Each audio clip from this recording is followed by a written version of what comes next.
안녕하세요. 청인 인베스트먼트 유진영입니다. 앞선 강의에서 제약바이오 산업의 이제 특성, 재무제표에 관해서 무엇을 봐야 되는지, 그리고 뭘 조심해야 하는지 살펴봤습니다. 제가 좀 강하게 어필을 한 게 있습니다. 내가 모르면 투자를 하지 말라. 이제 워런 버핏이 강조한 내용이 딱 그 부분이거든요. 최대한 안전한 투자를 하기 위한 강의이기도 하기 때문에 제가 그렇게 강조를 드렸습니다. 자, 다음 강의는 제조업부터 진행을 해보도록 하겠습니다. 자, 제조업 산업의 특징 및 재무제표 분석입니다. 자, 제조업이란 먼저 뭔지 이제 살펴보도록 하겠습니다. 제조업이란 원재료를 가공하여 생활에 필요한 물건을 생산하는 산업이다 라고 나와 있는데, 보통 아까 전 강의에서 말씀드린 의약품을 만드는 제약업체와 비슷한 특성인데, 의약품을 만드는 제약회사들도 제조업의 일종이라고 보시면 돼요. 거의 대부분의 업종이 제조업에 편입이 되어 있습니다. 자, 앞선 강의에서 말씀드린 대로 제조업은 크게 두 가지로 나뉘는데 B2B와 B2C, 거의 대부분이 알고 계시는 내용이라고 생각을 하고 있습니다. 기업이 만든 제품을 기업이 판매가 B2B가 되겠고요. B2C는 기업이 만든 제품을 소비자에게 소비자에게 직접 전달을 하는 거죠. 자, 이런 식으로 나뉩니다. 자, 삼성전자 같은 경우를 살펴볼게요. 삼성전자 같은 경우에는 반도체로 굉장히 유명하죠. 그리고 LED나 OLED 같은 디스플레이 같은 것도 만드는데, 반도체만 우리가 이제 갖고 와서 사용할 수가 없죠. 반도체가 다른 어떤 전자 제품으로 이제 만들어져야 우리가 실생활에 사용할 수가 있는데, 이걸 만드는 기업의 반도체를 납품을 해야겠죠. 자, 삼성전자는 그래서 반도체 쪽은 B2B다.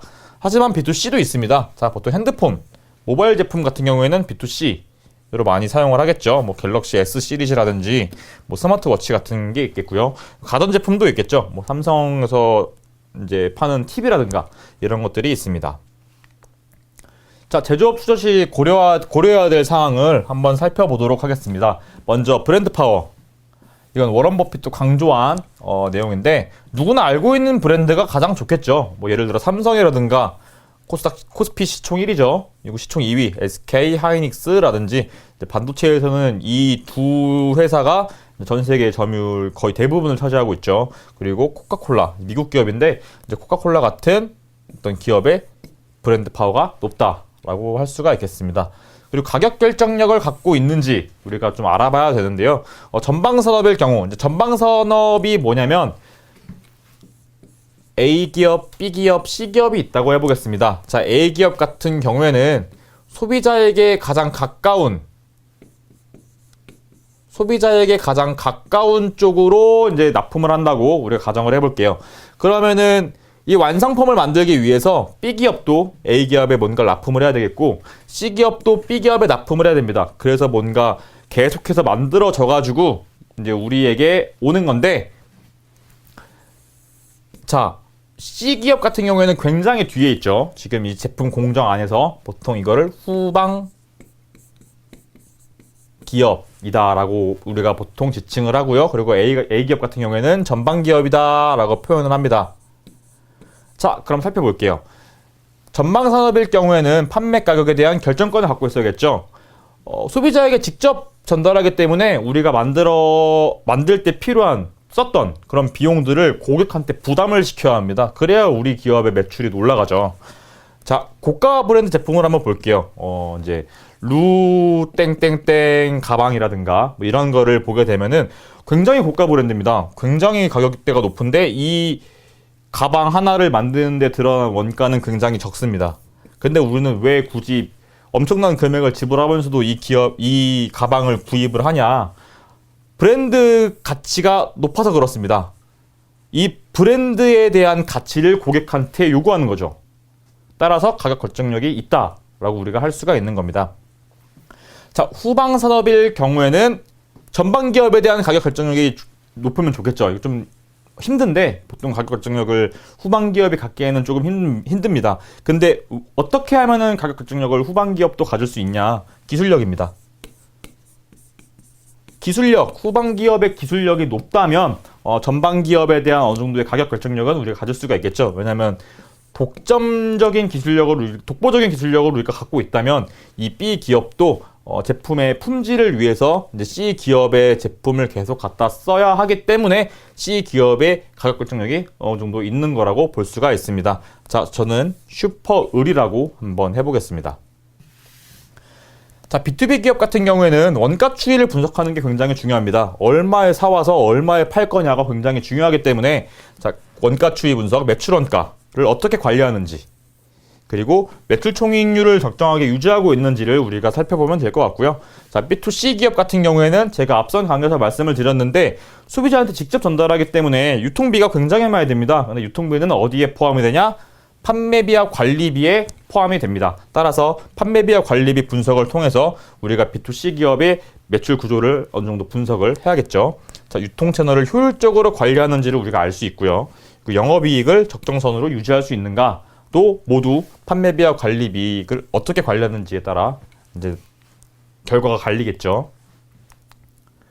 자, 브랜드 파워를 한번 보겠습니다. 제가 앞선 강의에서 예시를 드렸는데 자, 안대를 쓰고 코카콜라와 펩시를 마시면 보통 사람들은 펩시를 맛있다고들 합니다. 근데 안대를 풀고 두 콜라를 마시면 코카콜라가 더 맛있다고 합니다. 이게 결과가 다른데 그만큼 코카콜라의 브랜드 파워와 인지도가 높다는 거겠죠. 나는 그냥 코카콜라 캔만 보면은 이게 더 맛있지 하는 겁니다. 그만큼 브랜드 가치가 높다. 재미있는 일화가 있는데 펩시가 항상 2등 기업이었어요. 근데 코카콜라 시장 점유율이 이게 전체 시장이면 한 이 정도를 차지하고 있고 다 양분을 하고 있었습니다. 펩시가 조금 더 많았는데 이 기업이 줄줄이 망하면서 코카콜라가 성장한 게 아니고 펩시가 이만큼 따라왔습니다. 지금 너무 극단적으로 반반인데 반보다는 코카콜라가 더 많은데 이만큼 2등 기업도 이제 시장 점유율을 높여나갈 수 있는 전략이 다양합니다. 브랜드 파워가 꼭 코카콜라가 높다 그래서 펩시가 안 좋은 기업이 아니고 충분히 성장하고 있는 기업이다 정도로 아시면 될 것 같습니다. 자, 다음으로 삼성전자와 애플을 한번 비교해 볼게요. 흔히들 삼성전자와 애플이 경쟁을 하고 있다 내지는 비슷한 기업이다라고 오해를 많이 하시는데 삼성전자 같은 경우에는 반도체를 주력으로 하는 회사입니다. 애플은 반도체를 사와서 완제품을 만들어서 소비자에게 직접 전달을 하죠. 아이폰이라든가 아이패드 같은 것들을 만들어서 직접 소비자에게 전달하기 때문에 B2C 기업에 가깝고 삼성전자는 B2B 기업에 가깝습니다. 왜냐하면 반도체를 또 만들어야 하니까요. 자, 저는 삼성전자의 매출 부분 중에서 갤럭시 시리즈랑 아이폰 시리즈를 한번 비교해 보겠습니다. 자, 지금 이 방송을 듣고 계신 분들은 어떤 핸드폰을 쓰고 계신가요?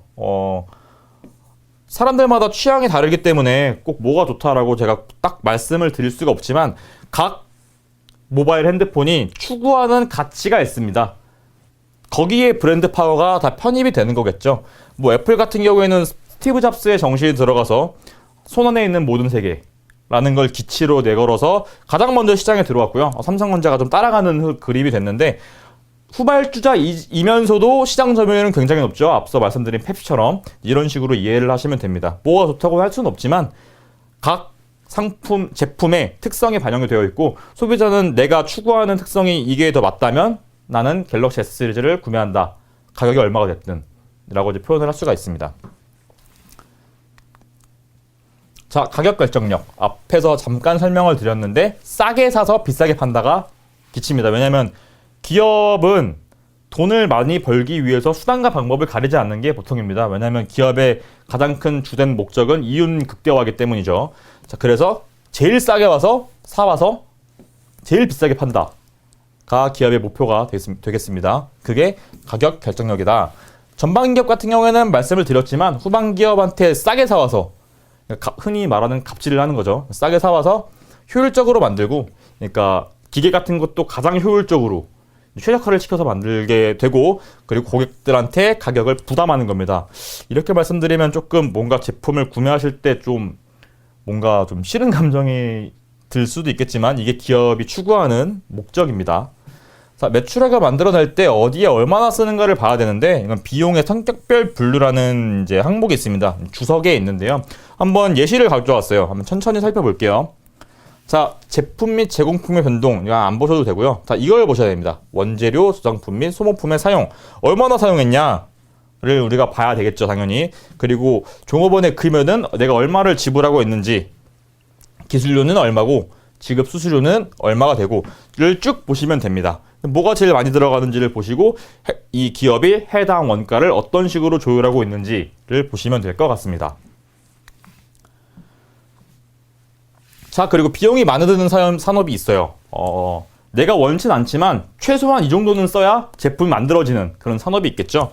그런 산업들의 경우에는 비용을 고객들에게 전담할 수 있는 힘을 갖고 있는가? 앞서 말씀드린 브랜드 파워가 되겠죠. 이 기업이 만들어내는 어떤 제품이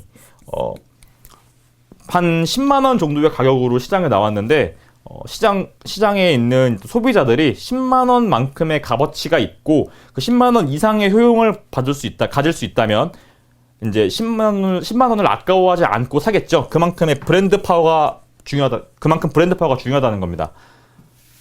자, 브랜드 파워는 어떤 식으로 표현이 되느냐? 시장 점유율이나 기술력 등에서 나오게 됩니다. 자, 이거는 직접적으로 매출액을 보시면 돼요. 해당 기업의 브랜드 파워가 있으면 가격이 얼마가 되든지 간에 잘 팔리기 때문에 매출액을 보시면 되고요. 또 매출액이 많다 그래서 우리가 비용 관리를 안 할 수는 없겠죠. 비용 관리를 어떻게 하고 있는지는 영업이익 추이를 보시면 됩니다. 보통 한 5년에서 10년 정도 추이를 보시면 될 것 같습니다. 자, 제가 예시를 가져와 봤어요. 통신 3사라고 다 같은 통신사가 아니다. 우리 통신 3사 하면 SKT, KT, LG, U+가 있는데 SKT 같은 경우에는 매출 부분이 이제 모바일 통신 쪽의 매출 부분이 굉장히 높은데 고객 유치도라고 하죠. SKT에 가입한 고객 수가 이제 3사 중 SKT가 제일 많습니다. LG U+가 가장 없어요. 근데 매출 성장은 LG U+가 가장 전망이 밝다고들 많이 하는데 왜 그러냐? 이제 IPTV라 그래서 뭐 이제 아이들 나라나 뭐 동화 나라 뭐 이런 채널이 있다 그래요. 근데 이제 맞벌이 부부들이 점점 증가하는 추세다 보니까 이제 이런 서비스가 계속 발전을 할 것이다라는 것 때문에 산업 정량이 높고 이런 것들이 이제 미국에 있는 넷플릭스라는 기업과도 이제 계약을 체결을 했습니다. 따라서 LG U+는 같은 통신 3사지만 좀 매출 부분이 다른 좀 그런 특성이 있죠. 같은 통신 3사가 아닙니다. 근데 이런 건 이제 분석을 통해서 우리가 알아내는 거죠.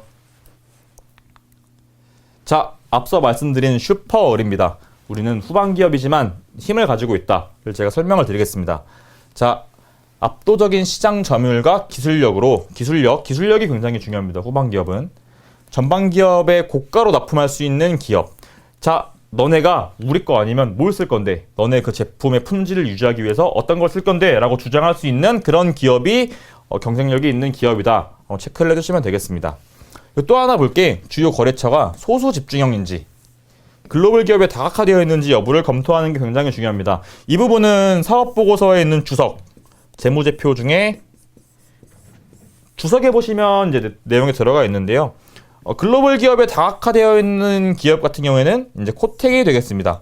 코텍 같은 경우에는 이제 카지노 디스플레이, 카지노 가보신 분들은 아시겠지만 거기도 이제 게임 오락기처럼 이렇게 디스플레이가 있죠. 그거를 납품하는 업체입니다. 시장 점유율 1위, 2위 기업한테 모두 납품하고 있어요. 그것만 하지 않고 이제 의료기기 디스플레이라 그래서 우리가 엑스레이를 찍으면은 그 엑스레이 사진을 이제 잘 보일 수 있게 하는 어떤 뒤에 하얀 판이 있잖아요. 그것도 만들고 있습니다. 여러 가지 사업을 하죠. 디스플레이 관련해서 전문화가 이루어졌다고 보시면 됩니다.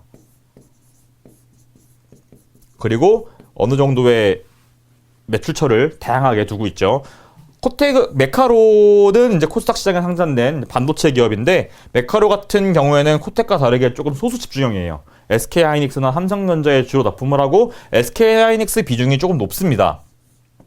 자, 이렇게 되면은 SK하이닉스가 이 기업의 어떤 반도체 부품을 안 쓰게 된다라고 한다면 이 기업의 매출 비중은 확 줄어들겠죠. 자, 이런 식으로 소수 집중형인지 글로벌 기업에 좀 다각화되어 있는지를 좀 살펴보시는 게 굉장히 도움이 됩니다. 자, 이거는 말씀드렸고, 한 가지 환희형. 자, 코텍 같은 경우에는 제가 말씀드린 1위, 2위 기업에 주로 납품을 한다고 말씀을 드렸는데 1위, 2위 기업이 전부 다 해외 기업이에요. 해외 기업이고 그리고 주로 달러로 납품을 하고 있습니다. 따라서 환 위험에 노출이 되어 있죠. 이제 코텍 같은 경우 사업 보고서를 읽어보시고 환 위험을 얘네가 이렇게 해지를 하고 있구나, 잘 관리를 하고 있구나라고 판단이 드시면 투자를 하셔도 됩니다. 제가 이렇게 말씀드렸다 그래서 꼭 투자를 하라는 말씀은 아니고요. 이런 식으로 다 검토가 이루어지고 이제 본인 입맛에 맞다 싶으면 투자를 진행하시면 됩니다. 자, 판매 단가 추이를 파악하여 가격 경쟁력을 검토할 수 있다. 자, 판매 단가 추이, 계단 가격이죠. 이 계단 가격으로 보통 이제 계약을 하게 되는데 이 추이가 어떤 식으로 변하는지 살펴보고 이제 이 기업이, 이 후방 기업이 전방 기업에 어떤 힘을 이제 과시하고 있는지를 좀 보시면 될 것 같습니다. 자, 팁을 제가 하나 이제 말씀을 드릴게요. 전방 기업이 호황기를 누리는 산업이라면 가격 경쟁력이 있는 후방 기업을 선택을 해라. 왜냐하면 성장을 할 거기 때문이죠. 그쵸? 물론 전방 기업도 호황기를 누리는 산업은 전방 기업도 성장을 할 건데 이제 기술력이 갖춰진 후방 기업이라면 조금 더 발전 속도가 빠르겠죠. 왜냐면은 한쪽만 매출처를 가지고 있는 게 아니라 다각화시킬 수 있는 가능성이 높기 때문에 매출 성장은 높을 것이다 라고 저는 보고 있습니다. 자, 예를 들어서 애플과 후방 기업을 보도록 할게요. 자, 애플 같은 경우에는 제가 매출액과 영업이익 추이를 보라고 했는데 요번에 이제 애플의 이제 실적이 나오면서 시장에 논란이 굉장히 많았습니다. 판매 단가가 굉장히 높았어요. 판매 단가가 굉장히 높고 판매 대수는 굉장히 줄어들었습니다. 그러니까 이게 뭘 의미하냐면 잘 많이 안 샀는데 그냥 가격만 높게 해서 매출을 잡았다라는 거죠. 그러니까 간신히 시장 컨센서스에 부합을 한 겁니다. 이런 식으로 조정을 해서요. 어떻게 보면은 브랜드 파워가 있고 어떻게 보면은 이제 충성도 높은 고객들이 시장에 많이 있다라고도 평가할 수 있지만 판매 단가가 너무 높게 책정되어 있어가지고 나중에 가면은 이게 거부감을 불러일으킬 것이다 라는 시장 참여자들의 어떤 우려 섞인 목소리가 있었고 지금 현재 주가는 계속 하락세를 걷고 있습니다. 자, 이렇게 되면 후방 기업들 같은 경우에 애플에 납품하는 후방 기업들 같은 경우에 판매 대수가 줄어들게 되면 애플이 이 아이폰 생산량을 줄이겠죠. 그런 후방 기업들이 납품할 수 있는 이제 어떤 부품들도 줄어들겠죠. 따라서 후방 기업은 피해를 애플보다 훨씬 더 많이 받겠죠. 애플은 가격을 조정하면서 이제 대수를 조정하면서 판매 단가를 조정할 수 있는데 후방 기업은 그렇지가 않습니다. 반드시 팔아야 할 게 있기 때문이죠. 따라서 후방 기업 같은 경우에는 전방 기업의 판매 단가 추이를 일단 보셔야 되고요.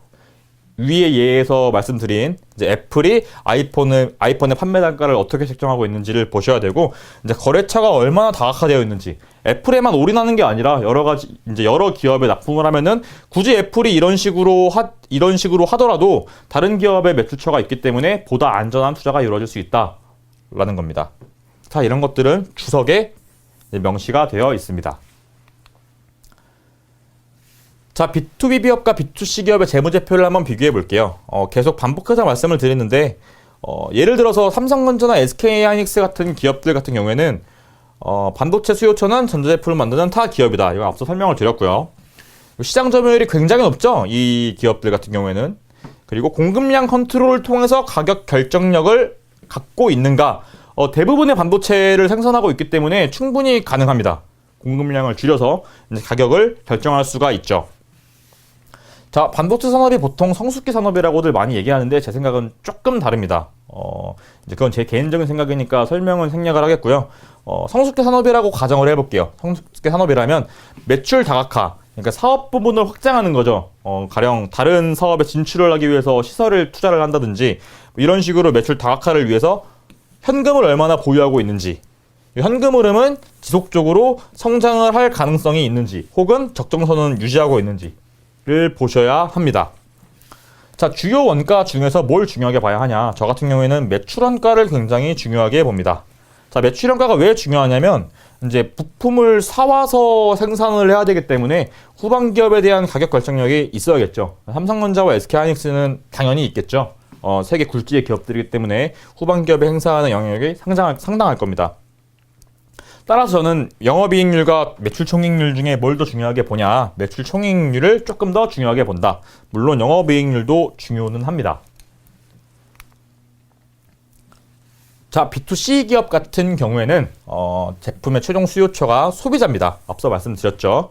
자, 보통 식음료, 제약, 의류, 생활용품, 전자제품, 가구 다 이제 직관적으로 이해가 되시겠죠? 이런 것들이 다 소비자한테 직접 전달이 되고, 자, 이런 것들은 소비 트렌드도 많이 영향을 미치죠. 이제 시대가 바뀌면서 이제 소비자들이 뭘 더 선호하는지 체크를 하셔야 되고, 브랜드 파워는 당연히 있어야 되겠고, 시장 지배력 등도 당연히 고려를 해야 합니다. 자, 제품을 제조해서 최종 소비자에게 전달이 되기 때문에 유통에 대한 비용 부담이 굉장히 중요해요.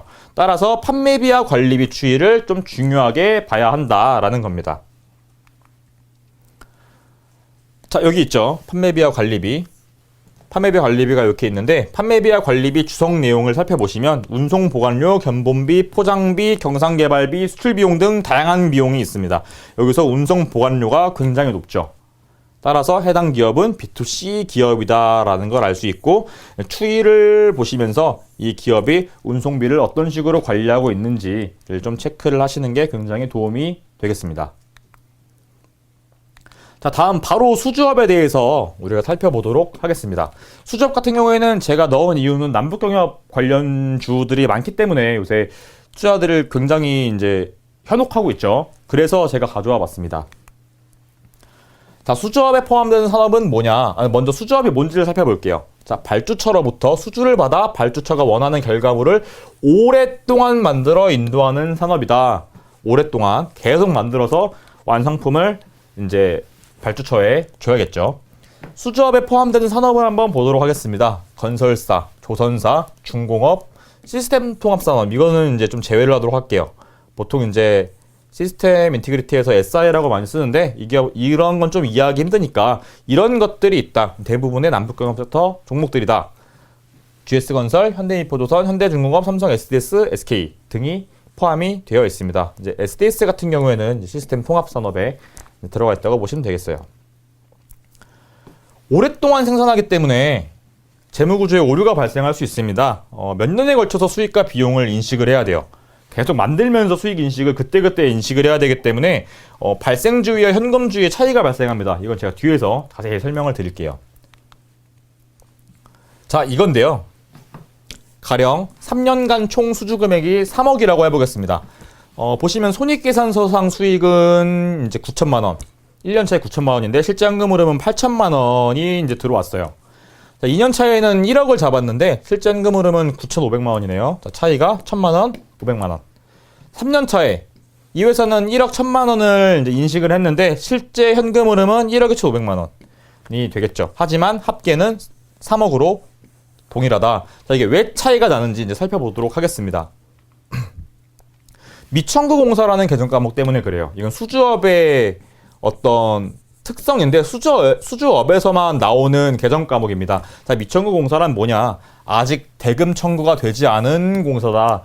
내가 이제 어느 정도 완성을 시켰어요. 근데 이만큼 완성했다 그래서 내가 이 발주처에 이만큼 돈을 줘라고 못하지 않습니까? 그럼 발주처는 웃겠죠. 다 만들어서 줘라고 하겠죠. 당연히.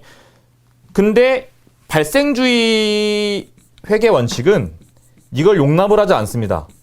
너가 이만큼 만들 때 쓴 돈이 있지 않냐? 그건 인식을 해라. 라는 거죠. 근데 그것만 인식을 하게 되면 재무구조가 완전히 망가지게 되겠죠. 그쵸? 따라서 이만큼을 만들었을 때 내가 얻을 수 있는 기대 효용, 기대 수익, 또 수익으로 인식을 시켜야 합니다. 그게 발생주의의 기본이죠. 따라서 미청구공사라는 계정 과목 때문에 아까 앞서 말씀드린 어떤 현금 흐름의 차이가 발생하는 겁니다. 자, 완성품에 대한 계산서를 교환해야 매출로 인식을 당연히 하겠죠. 발주처 입장에서도 그렇고요. 그리고 이제 미청구공사라는 게 매출 채권으로 넘어오고 매출 채권대로 발주처가 현금을 줬으면 그게 현금으로 인식이 되는 거다라고 할 수 있습니다. 자, 미청구공사는 인식 시점과 실제 현금 흐름의 차이를 나타낸다. 그게 왜 그러냐 하면 완성도 기준 수익 인식이기 때문이다. 자, 뒤에서 한번 자세히 살펴보도록 하겠습니다. 자, 예를 한번 가져와 봤어요. 미청구공사 예인데 3년 동안 3억 원 계약을 했습니다. 착수금이 5만 원이고요. 중도금이 8천만 원이고요. 잔금은 이제 완성품을 인도할 때 지급을 한다는 계약 조건입니다. 이 기업, 이제 수주 받은 기업이 이제 얼마나 비용이 발생할지 계산을 해봤는데 한 1억 원 정도 나올 것 같다라고 예상을 했습니다. 자, 한번 들어가 볼게요. 실제 발사원가 1년 차에 한 2천만 원 나왔습니다. 완성이 된 거예요. 2천만 원어치 완성이 됐어요. 근데 이 기업은 1억 원. 나는 이거를 3년 동안 만들 때 총 1억 원이 들 거야 라고 계산을 했기 때문에 1억 원에 대해서 2천만 원 썼기 때문에 완성도는 20%가 됩니다. 자, 그러면 20%를 완성했기 때문에 2천만 원 비용을 잡았어요. 그러면 내가 받아야 될 금액이 3억이다. 3년 뒤에 3억을 받겠죠. 근데 그 3억 중에 20%를 완성시켰기 때문에 실제 매출은 6천만 원이 발생했다라고 하는 겁니다. 이게 완성도 기준 회계예요. 자, 2년차도 마찬가지입니다. 2년차에는 발생 원가가 4천만 원이라고 해봅시다. 그러면 1억 원에 대해서 4천만 원을 썼기 때문에 완성도는 40%가 되겠죠. 근데 내가 받아야 될 돈이 3억이니까 3억 중에 내가 올해는 40%를 만들었어요. 그러면은 수익은 3억의 40%인 1억 2천만 원을 인식을 하는 겁니다. 왜 누적이 안 되냐면 발생주이기 때문에 해당 기간에 발생한 수익과 비용을 잡아야 되기 때문이에요. 3년차는 100%니까 나머지 금액 원가로 잡고 총 예정 원가가 1억 원 이제 동일하고 그리고 40% 만들었으니까 3억에 40% 1억 2천이 되는 겁니다. 좀 복잡하죠. 이런 걸 아셔야 합니다. 자, 근데 문제가 하나 있어요. 이 기업이 2천만 원, 4천만 원, 4천만 원 이런 식으로 원가를 잡아도 그 해에 그만큼 돈이 안 들어옵니다. 이건 이제 좀 수주업에 좀 안 좋은 악행이라고 할 수 있는 헤비테일인데 착수금이랑 중도금은 정말 적게 주고 잔금을 많이 지급해요. 그럼 어떤 문제가 발생하냐면 수주를 받은 기업은 이 해당 프로젝트를 진행하기 위해서 차입을 해요. 왜냐하면 착수금과 중도금이 굉장히 적기 때문에 차입을 하든 유상증자를 합니다. 돈이 없기 때문이죠. 이건 당연한 순리죠. 여기 있죠. 프로젝트 진행을 위해 차입하거나 유상증자를 할 수밖에 없다. 따라서 재무구조가 되게 안 좋아지고 주주가치가 정말 많이 훼손됩니다. 따라서 뭘 체크를 우리가 해야 하냐. 미청구 공사를 체크 당연히 해야 되고요. 매출원가를 반드시 체크해야 됩니다. 이 기업이 보수적으로 예정원가를 체크하고 예정원가를 산정하고 있는지를 봐야 되고요.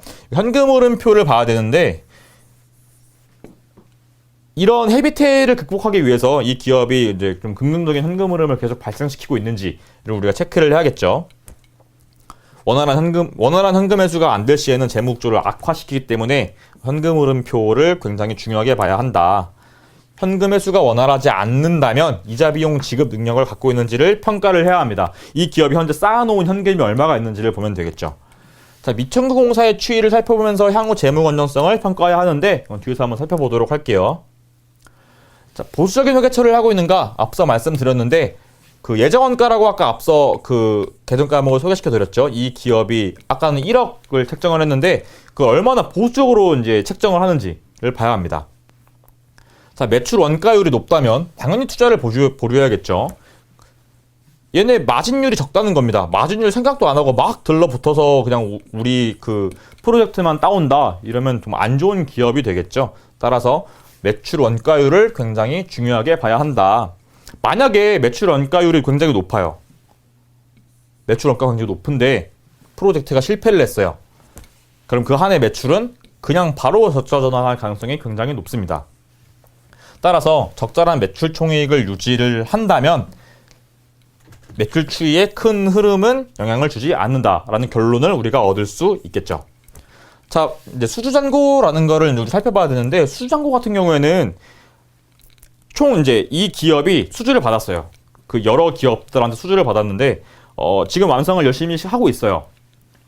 그럼 얼마나 남았는지를 체크하는 거예요. 그걸 수주잔고라고 하는데 이 수주잔고를 통해서 앞으로의 현금 흐름을 파악할 수가 있습니다. 어느 정도의 수주잔고가 있으면은 이제 미래에 발주가 없어도 수주를 못 받아도 요만큼의 현금 흐름을 발생시킬 수 있겠구나라고 우리가 판단을 할 수 있겠죠. 따라서 수주잔고의 추이도 우리가 파악을 해야 합니다. 하지만 납품 기한을 꼭 살펴보셔야 해요.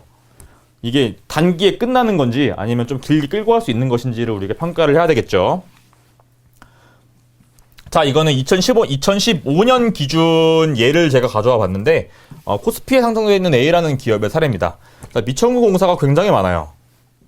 굉장히 많죠. 근데 차입금이 정말 가파르게 증가를 하고 있습니다. 자, 왜 그런 걸까요?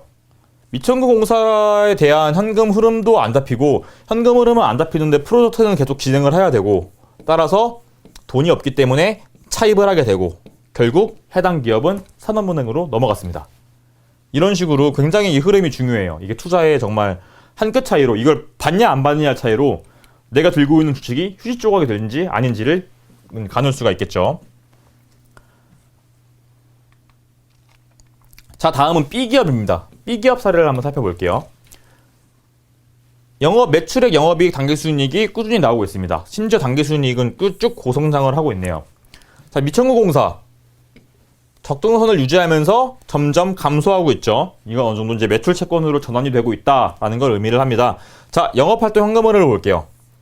첫 해에 굉장히 좋은 영업활동 현금 흐름을 나왔는데 2014년이랑 15년은 적자를 기록을 했어요. 영업활동 현금 흐름이 마이너스를 기록을 했는데 그 다음번에 굉장히 많은 이제 영업활동 현금 흐름을 창출을 했네요.